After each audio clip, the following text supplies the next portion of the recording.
The Alien franchise has really been trying to throw itself back into the spotlight. With the success of the new film Romulus, the announcement of a new TV series, and even a new VR game coming out, I must admit, I was pretty caught up in the hype, and I took this opportunity to catch up on the franchise, revisiting the first two films, which were the only two I'd seen before, and watching the sequels and prequels. Well, except Resurrection. It did help to watch these films consecutively, to having them fresh in my mind. Although for those who are looking to just see the new movie, you only really need to watch the original. And maybe Prometheus, but that felt more like an Easter egg. A lot have been praising the new film for returning to the horror roots of the original, which is the only real horror film in the franchise, as I'll detail in this video. While I'm sure many of you have interesting arguments on Romulus, I don't really possess the footage at the time to give a detailed analysis on a theory that I've been brewing up on it. That said, I feel looking back at the original would offer a good prelude. I was never a big Alien or Predator guy for that matter. I remember kids my age always went crazy over the xenomorphs or the Predators, and we shat ourselves when the collab finally hit the big screen. My parents were big fans of it, and I remember watching it every October alongside whatever other alien-related films we had that day scheduled. We took October Horrorthons very seriously. Something that is different this time around is that I watched the 2003 director's cut that I didn't even really know about, until I scrolled through the bonus features of the 4K release, and truthfully, I like it, even though Ridley Scott doesn't. The director's cut adds 4 minutes of additional footage while also trimming down and cutting about 5 minutes to make the final cut a minute shorter than the theatrical.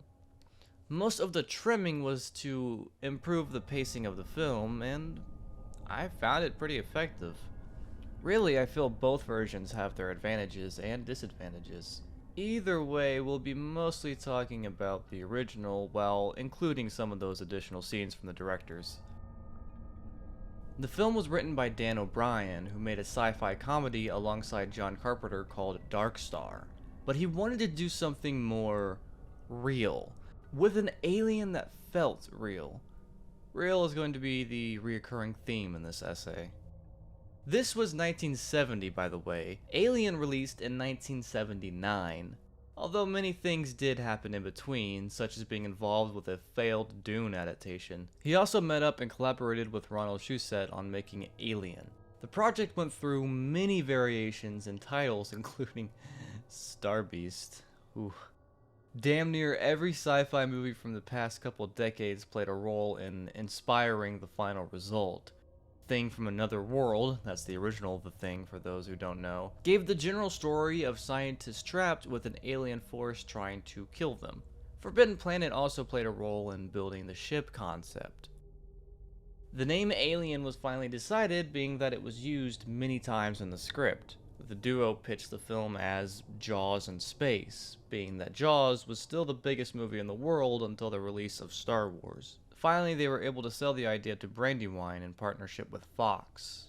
It didn't go smoothly, and never does, because Brandywine had quite a bit of changes to make, although one of them ended up being one of the most important pieces of the film, the idea of the android. Even still, ironically, Fox wasn't keen on making a sci-fi movie because they end up being too expensive and really weren't a super hot topic at the time.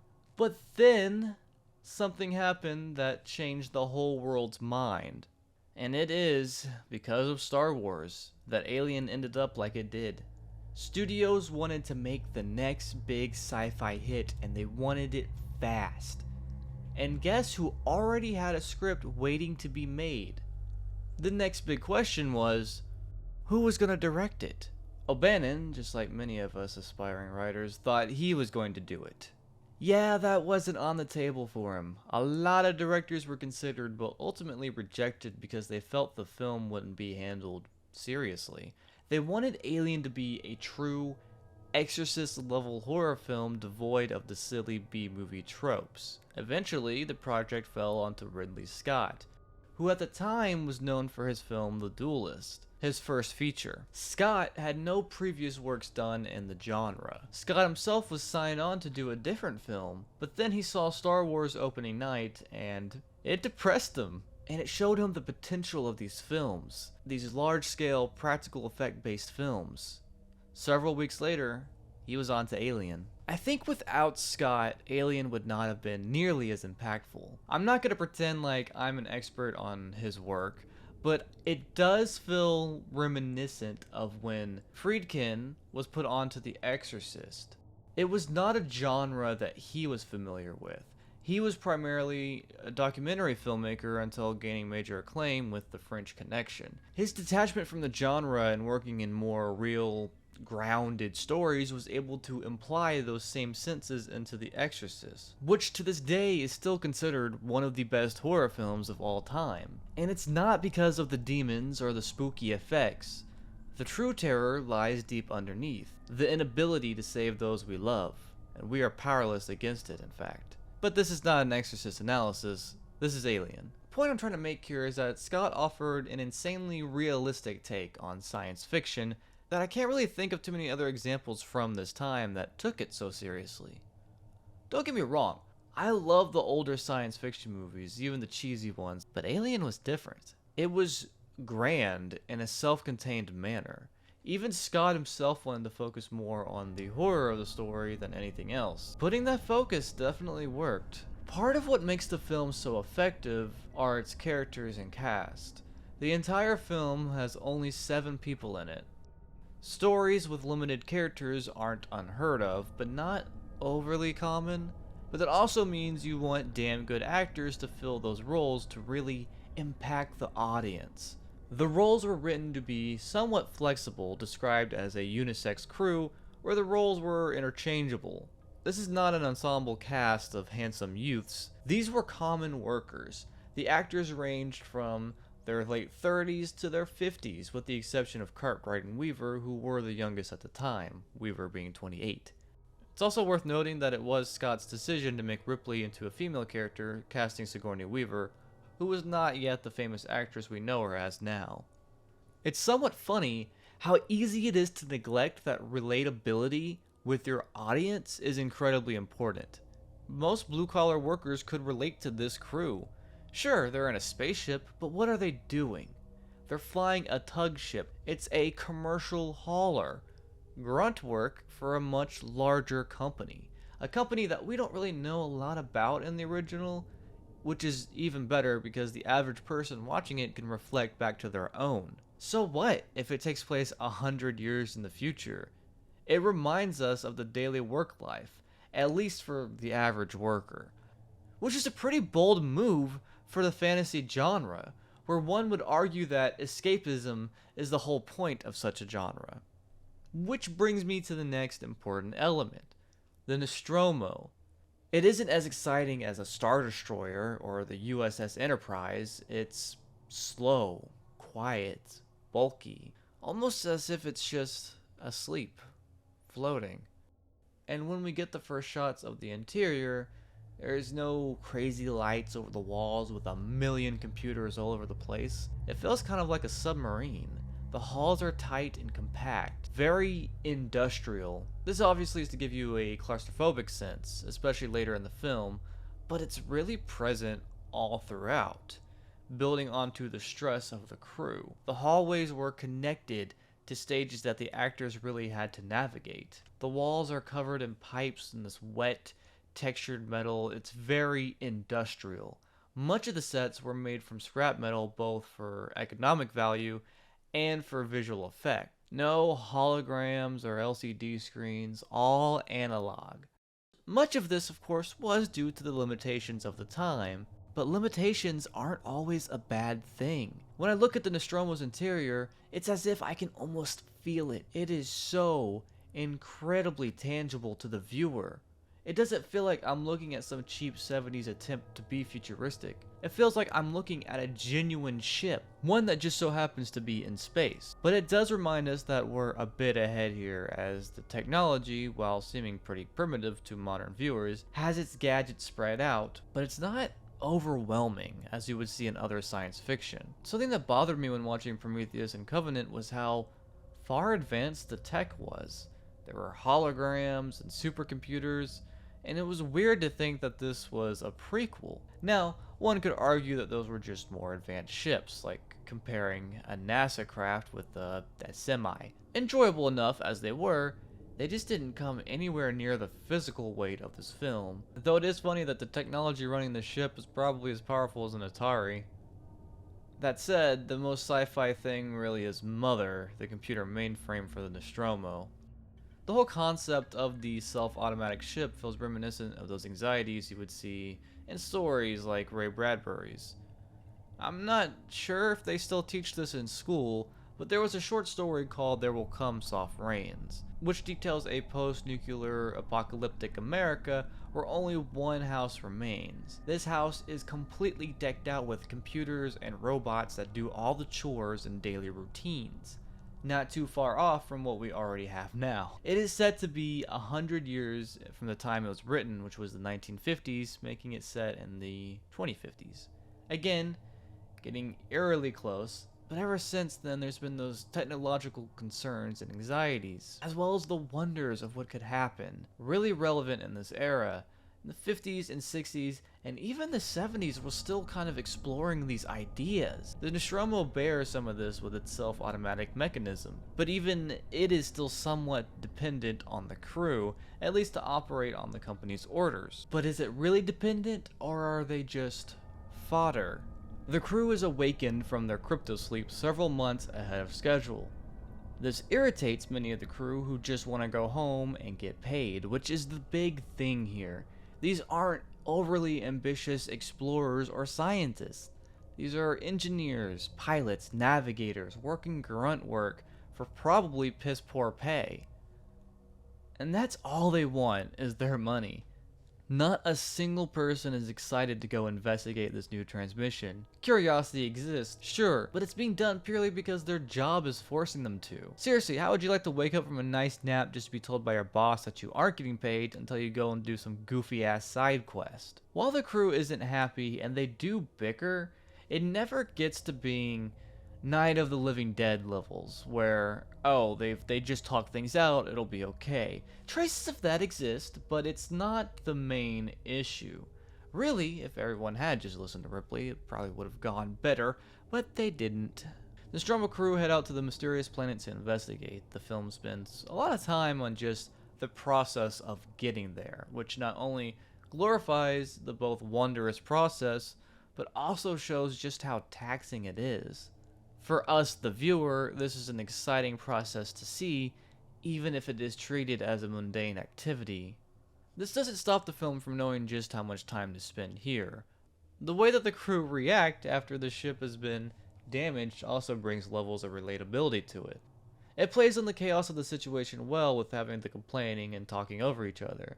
Too many films are really scared to show characters talking over each other, but it is a nice way to add more realism to your dialogue.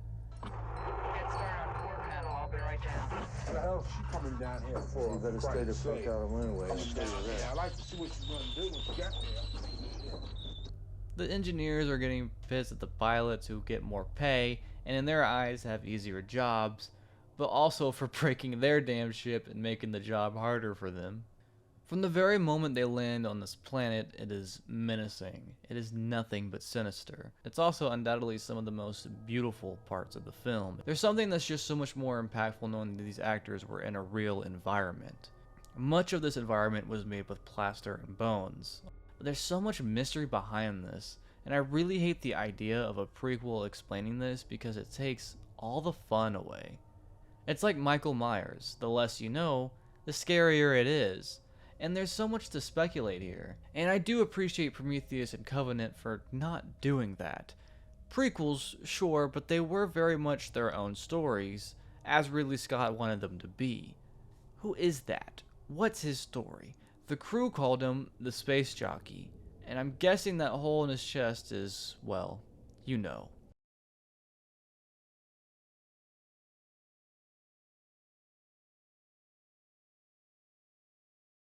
We still don't really know a lot about this, although Scott had his own theories that This might have been a ship meant for dropping the eggs off, weaponizing them to other planets. We were actually supposed to get more lore and insight on the aliens, but it was scrapped in the final production. I feel like at this point it was concrete enough for them to leave, but poor John Hurt had to go down and history is made. The egg scene was shot in post-production using fiberglass. That's actually Ridley Scott wearing a glove moving his hand around in there. Ever wonder how they did those light effects? Well, they went to the stage next door and asked, hey, can we borrow these new lights from a little old band called The Who? That's awesome. So this brings us to the major reason why this movie is so scary for most. As said by O'Bannon himself, the movie is about alien interspecies rape. And that's scary because it hits all our buttons. Yeah, as a kid, I didn't really see all the sexual aspects of this movie, but now it's very apparent. The facehuggers with their tubes that go down your throat and planting eggs. This is when I should probably say something. I mean, look at that. It's like a breathing back. Can I even say that? Gotta give him credit. It's effective. We don't like the idea of sexual assault. It makes us all uncomfortable. And what's scarier than a creature who wants to force your body for its own reproduction? A body that will die when that goal is completed. And I once again, I have to compliment Romulus for understanding that facehuggers are the scariest fuckers in this whole franchise. Much of the design comes from H.R. Geiger, a Swiss artist who grew to fame with his work on the Necronomicon. His work already intermingled horror with beauty bearing sexual overtones. The xenomorph design came from Necronom 4, which is that's a dick. The facehugger's design is, it's kind of like you're getting face f***ed by a horseshoe crab. It paralyzes you and then does its business down your throat. It seems to vary the time that this process takes. Some characters it takes minutes, some it takes hours. Its tail holds a death grip around your neck and you can't force it off. It has acid blood. A nice little detail here is when Ash and Dallas try to remove the facehugger, Dallas seems to not have a lot of medical knowledge. Remove one of the digitals from his You gonna do what? finger. Now try and get his finger off. Just After all, he's the captain, and there appear to be no real doctors or medical professionals except for Ash, who is the science director or whatever. And then our engineer asks the right question. How come they don't freeze it? The whole situation starts to take a toll on Dallas, the captain, who starts to break down. He's tired of the whole thing and just wants it to be done. Also, we're 50 minutes into the movie and no xenomorph. That's what we call build-up, kids. The chestburster scene has been regarded as one of the most famous, identifiable, iconic moments of horror or film history. And for the most part, the actors weren't too sure what was going to happen. That's half true. They like to say that the actors didn't know what was going to happen and that they were going to be surprised, but they did know what was supposed to. They had some idea as they had read the script. They just didn't know how it was going to look or how it was going to play out, and especially how bloody it was going to be. And that did add to the reactions, and in fact, if we break it down, we can see some of the confusion in the actors, especially Brett and Lambert. In fact, I think Cartwright even peeks at the camera for a moment. John Hurt, of course, was in on it as he was part of the prop, but from the word of the actors, they just didn't know how it was going to play. Famously, Cartwright gets all the blood shot on her face, which causes her to pass out when the cameras went off. As fun as a story as it is to tell, the reactions aren't as tied to realism as others might try and tell you. That said, they were still pretty realistic because they didn't know exactly how it was going to look. And it looked damn good for camera, that's for sure. The rest of the film is the crew trying to survive the xenomorph. What's scary about the xenomorph in the original film, which is the only xenomorph that's really super scary, is that we know nothing about it. Furthermore, we have no time to really learn about it. There's only one scientist on the ship, and he isn't exactly on the crew's side here. We have a bunch of average Joes up against something that they know nothing about, nor do they possess the means to fight it. The creature itself is constantly evolving. Every time we see it, the rules change. It's no longer just a little critter scuttling along the ship. It's now a massive, tall creature, coated in black armor, blending in with the dark industrial ship, acidic blood making it difficult to fight. And it's killing the crew members. Why? What is its motivation? We don't know. It just kills. The director's cut reapplied a deleted scene where we see the xenomorph cocooned some of the crews, and Dallas explains that it's using them for reproduction. The scene was ultimately cut for pacing issues because it happens as Ripley is trying to escape the Nostromo before it self-destructs. The xenomorph also feels incredibly real because it is. It's all practical, baby. They're even using sex lube for its saliva. Its appearance is cumulative of familiar elements of creatures we know, while also being something new and foreign. And humans are typically scared of new things, especially things that they can't comprehend. This idea is definitely most effective on first-time viewings, as you're not really sure what to expect. It doesn't play by slasher rules or the conventional means. This is a new element that's in constant evolution. Its way of killing is also left ambiguous to us. For the most part, we see it use its second mouth to shoot holes in people's faces. For others, we have no idea how it kills them. Lambert has been the most famously discussed one. The creature slowly approaches her, moving its tail menacingly between her legs, and we're only left with the audio of her demise. Many have read this as Lambert being sexually assaulted, although I truthfully didn't read it like that. But there are many factors to consider. First of all, in the script, Lambert died in so many ways, including getting sucked into space through a little hole or being shoved in a locker too small to fit her. All of these things they could not film. Lambert in the end was to die from fear and not the alien itself. We have no footage of this, so the editor took extra footage of Brett's death. These legs that you see are actually Brett's, not Lambert's. Then, through excellent sound design, Scott tells the audience to use their imagination, and from what I gather from these theories, that's a hell of a lot more terrifying. I know it's hard to hear, especially with the way modern horror films like to go about themselves, but sometimes what we don't see is more effective, especially with these screams, my goodness.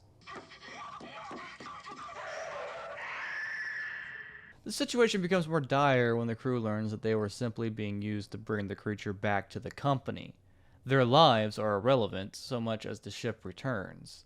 They truly are on their own, and in space where you can't exactly run out for help. Corporate greed is an evident theme here, and something that many films are constantly shoving down our throats, not without good reason, although Cameron is the one that really shoves that point right in your face. Speaking of corporate greed, Bilbo Baggins is an android in this film.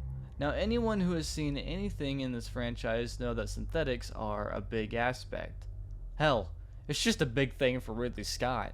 Blade Runner, Prometheus, or Covenant all bringing in these questions of life, the human soul, and artificial life. In this film, the synthetic was brought on in disguise to be a foot soldier for the company to make sure that their goals are achieved. Pretty damn scary finding out someone you spent a lot of time with, working with, was against you the whole time, let alone the fact that they aren't even human. He does deliver one of the most iconic and important speeches in the film, though. I am clouded by conscience, remorse, or delusions of morality. Human emotions are, well, what make us human. They ultimately were the downfall for the crew, except for the one who survived when no one else listened to her. Ripley joins in the crew of the final girl trope, growing ever more popular in this era. It wasn't fully the trope we see it as now back when this happened, and keep in mind, the character wasn't written with gender importance in mind. They also weren't really a scream queen either, they're just a straight up badass with the most important survival tool: common sense. That said, it really gets your anxiety going watching Ripley trying to escape the ship that's about to blow up, as if one threat wasn't bad enough. The entire fourth act of the film was actually Scott's idea, with having this final encounter with the xenomorph, although the film was originally going to have a much darker ending. In the original ending, Ripley would have been decapitated, with the xenomorph imitating Tom Skerritt's voice. Some say it was supposed to be Ripley's voice, but Scott himself said it was Skerritt. This ending ended up being scrapped when Fox threatened to fire Scott from the project. As terrifying and dark as it is, I can't help but find the idea of a xenomorph talking to be goofy. I just hate the idea of it speaking. That takes away so much from it. Some would argue that it adds to the fear of the evolution factor, but I just see it as silly. The ending we did get isn't really that uplifting either. I mean, sure, Ripley wins and beats the alien, but she's also floating off in space, hoping that she'll make it back to the company. There are so many questions left about the creature, and really the idea of ending it all there is great, because there's something horrifying in uncertainty. But thankfully, the sequel we ended up getting was, well, one of the best sequels ever made. Looking back on it, I think that's the major strength of this film over all the other entries in the series. And Romulus to a degree understood that. Curiosity and uncertainty are these films' greatest strengths. The terror and the unknown, amplified by this claustrophobic feeling. That tight isolation put onto the crew we actually feel sympathetic for. The movie doesn't overwhelm you with stupid, mindless bickering. The crew is just genuinely worn from the fatigue of being in space for so long, added on by the overall confusion of the situation happening around them. They still have some degree of intelligence and make up good strategical plans, but both their fatigue and non-stop evolution of the antagonists continually diminish them. And of course, its strongest feature, the pacing. There is a rhythm to this film, as every good movie should have. It takes 50 minutes until the alien action starts to happen in this movie, and ultimately, we don't learn a lot in those previous 50 minutes. We know we have a crew out in space, and they can't go home because of a transmission. We piece together their situation as it goes along. We don't have lengthy expositions on who the company is, what Mother is, no systematic breakdown on it. You know why? Because we can fill those things in ourselves. Allow the film to let us focus on the story.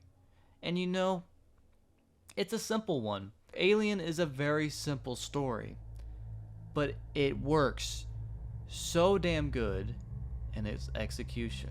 In my recent viewing of the film in preparation for Romulus, I think it was the most enjoyable I've ever had with all my viewings of this movie.